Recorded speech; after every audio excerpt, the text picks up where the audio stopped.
What's wrong with Audubon, or as I call them now, Cattlebon? All right, so for those of you who are going to be offended that I dare criticize Sacred Audubon Society, it's time to turn it off. And unfortunately, this is only going to be one of many episodes, which is why I'm finally making these episodes, because Audubon continues to betray the trust of those who have come to believe in Audubon as a true nature conservation society. The only question for me is, where do I begin? Because I have far more examples than I would like to have examples of. Let's start with the most recent example, and that is Audubon's endorsement of the removal of native coyote brush and Douglas fir trees for the health of the habitat. The Martin Griffin Preserve, for example, will be subjected to burns, chopping, and manual removal of the brush and wood. Now, what's interesting about this is that this ecosystem was originally disrupted by the introduction of ranching and livestock. This area was then protected and has slowly had a chance to begin to recover. We're witnessing natural succession, and I guess we're not okay with it. But why? What's the real reason? Now, I'm willing to put money that at some point down the line, this management is going to be followed by using livestock to further manage vegetation in the area now that they've cleared it out enough to make room for the livestock. We'll see. We'll see. If I'm wrong on that one, I'm willing to apologize, but that is my cynical prediction.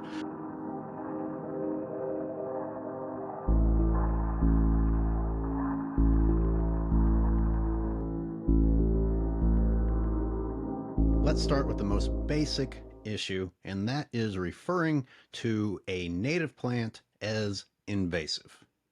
Things in California are so bad and so far from native vegetation that I would actually take any native plant behaving even in an invasive manner over what is happening in California, which is plants from the Mediterranean and Europe dominating the landscape and turning most of California into fire fuel. I'm going to show you some examples from different locations in California where I have filmed coyote brush, and we will discuss whether or not it is acting in an invasive manner that is detrimental to the rest of that habitat. Secondly, and we'll get to this one first, we'll just get it out of the way, is the idea that a native plant would behave in an invasive manner. Because if it is native, and we're talking about pre-contact, pre-European contact, we're talking about a millennia of different plants developing a relationship together, which means that even if at some point in time one plant was particularly dominant over other plants, they did reach a point to where they found homeostasis and were able to create a very healthy local ecosystem, a habitat in which a myriad of creatures were able to live and thrive, thus making California a biodiversity hotspot. Biodiversity hotspots don't occur when there's a monoculture taking over everything. So coyote brush, from its own history, already tells us that it's not an invasive plant. Otherwise, things wouldn't have gone as well as they did for the rest of the wildlife and the rest of the vegetation here.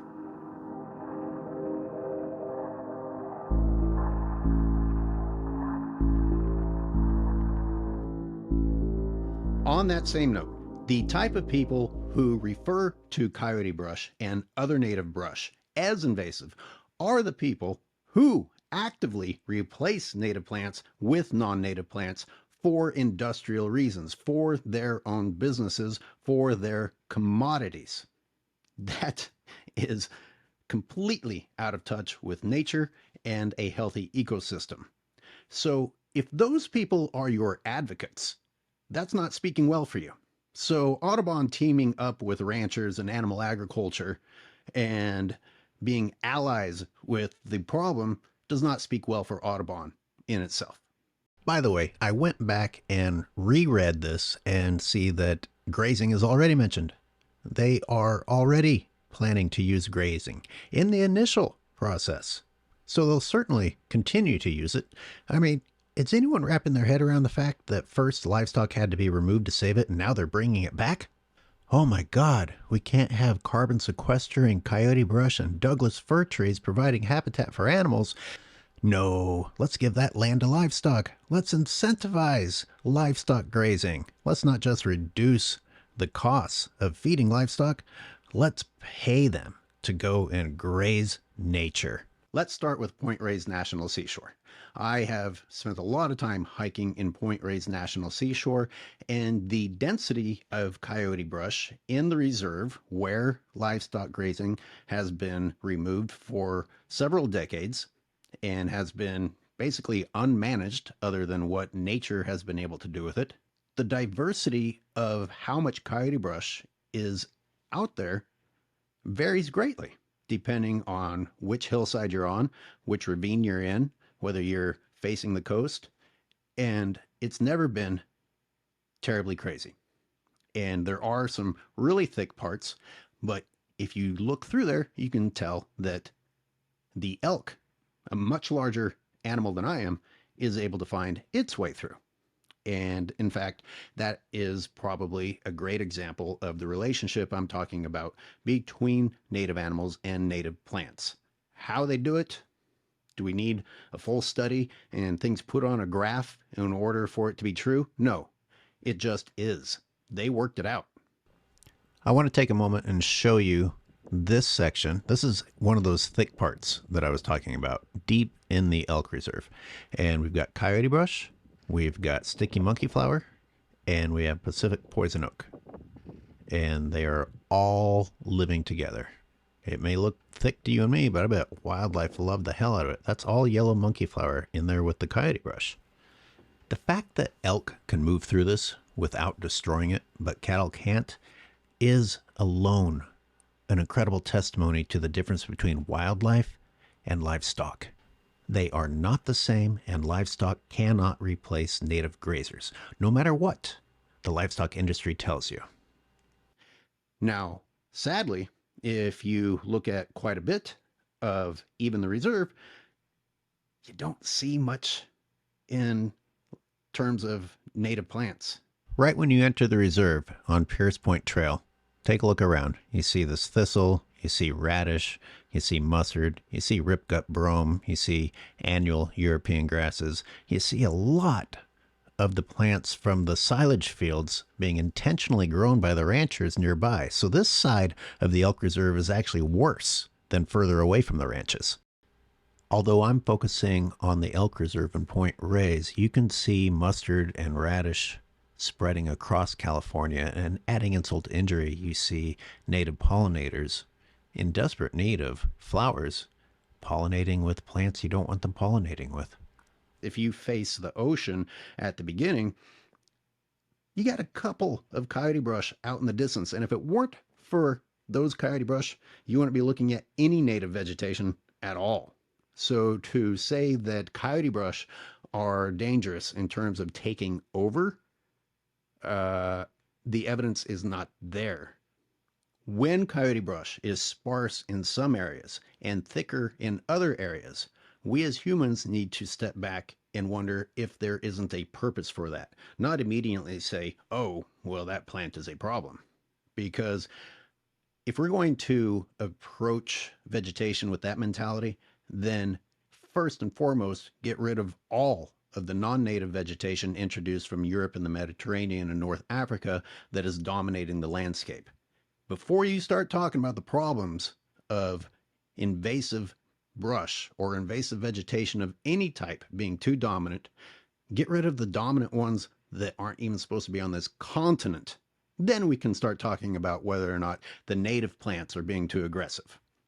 Now, with that being said, let's move to the Marin Headlands, and this was a recent hike to Kirby Cove Beach.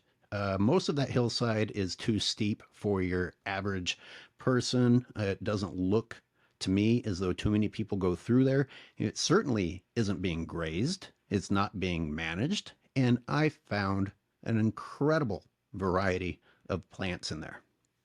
One of the excuses that was given for removing coyote brush is that it will cause other plants not to be able to exist due to its dominance, due to it taking over space that other plants need, maybe blocking out sunshine and taking other resources. That is not the case.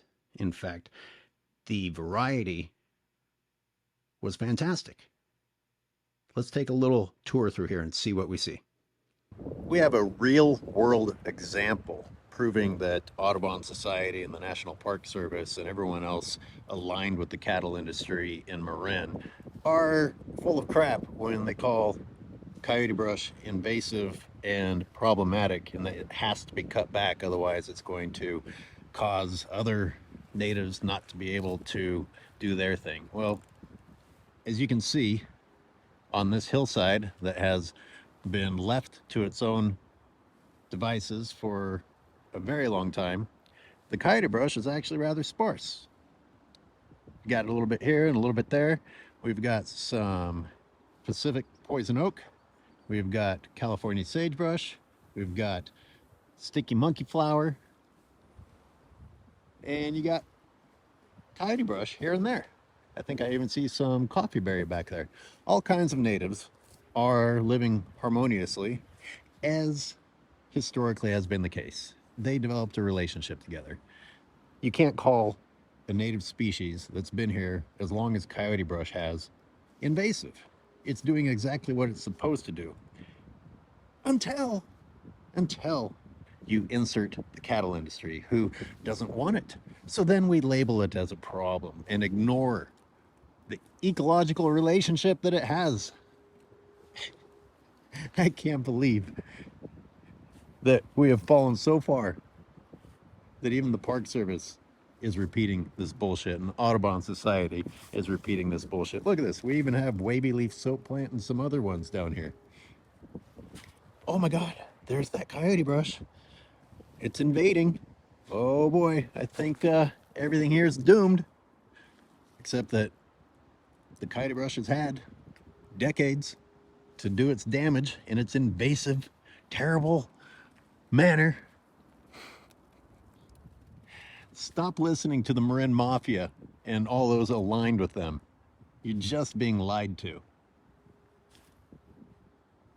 If coyote brush were the problem that it's been made out to be, this healthy, diverse, little mini ecosystem on this hillside would not exist in the manner that it does.